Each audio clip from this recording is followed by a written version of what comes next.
Emily was 18 years old and living in a small town in the United States. She was bright, ambitious, and full of dreams. However, there was one thing she wanted more than anything else: she wanted to get married and start a family. One evening, while helping her mother prepare dinner, Emily said, "Mom, I think I'm old enough to get married. Some of my friends are already engaged." Her mother smiled and gently shook her head. "Emily, you're still young. Right now, your focus should be on your education. Marriage can wait." "But Mom," Emily replied, "I feel ready." Her mother placed a hand on her shoulder. "Trust me, the right time will come. Finish your studies first and build your future."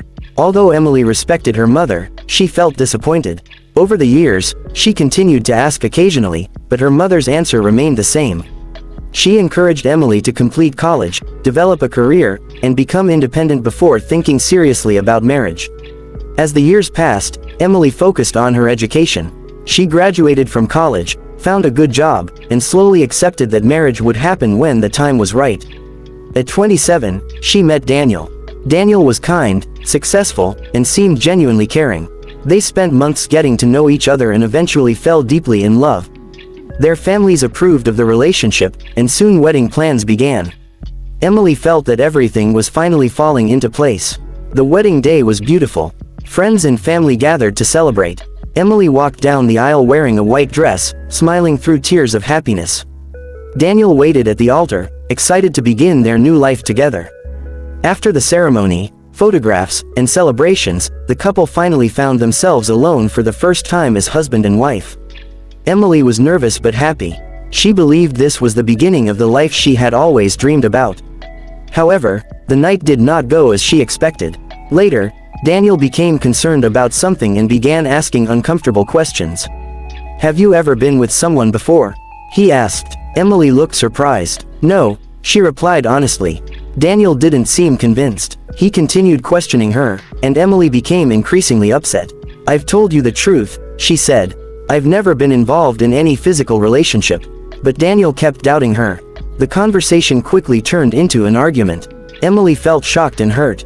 She had entered the marriage with honesty and trust, yet her husband seemed unwilling to believe her. Over the following days, Daniel continued to question her character. No matter how many times Emily explained herself, he remained suspicious. She tried to reassure him. "You know who I am. You know the kind of person I've always been." But Daniel had already made up his mind. Instead of communicating openly or seeking professional advice, he allowed his doubts to control his judgment. The situation became increasingly painful. Emily couldn't understand how the man who had promised to love and trust her could suddenly doubt everything she said. Weeks later, the marriage was falling apart. Arguments replaced conversations. Tears replaced laughter. Trust disappeared. Emily felt as though her entire world was collapsing. One evening, Daniel told her he couldn't continue the relationship. Despite her efforts to save the marriage, he chose to leave. Emily was devastated. She returned to her parents' home feeling heartbroken and confused. Her mother opened the door and immediately knew something was wrong. Without saying a word, Emily burst into tears. For hours she cried while explaining everything that had happened.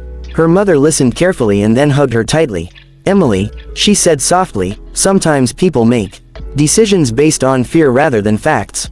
You cannot force someone to trust you if they have already decided not to." Those words stayed with Emily for a long time. The following months were some of the hardest of her life. She struggled with sadness, disappointment, and self-doubt. Friends asked questions she didn't want to answer. Family members worried about her future. But slowly, Emily began rebuilding her life. She focused on her work. She spent time with people who supported her. She attended counseling sessions to help process the emotional pain. Most importantly, she learned that another person's lack of trust did not define her worth. Years later, Emily looked back on the experience differently. She realized that a healthy relationship requires communication, understanding, and mutual trust. Without trust, even the strongest promises can break apart. She also learned that assumptions can destroy relationships when people refuse to listen to each other. Eventually, Emily found happiness again. She met people who respected her, valued honesty, and treated her with kindness. The painful chapter in her life became a lesson rather than a life sentence. Whenever she spoke to younger women about relationships, she shared one important message. Never build a marriage only on love. Build it on trust, respect, and communication. Love can bring two people together, but trust is what keeps them together. And although the experience had once left her heartbroken, it ultimately made her stronger, wiser, and more confident in herself. The story reminded everyone who heard it that assumptions are dangerous, trust must be earned and maintained, and every person deserves to be judged by truth rather than suspicion.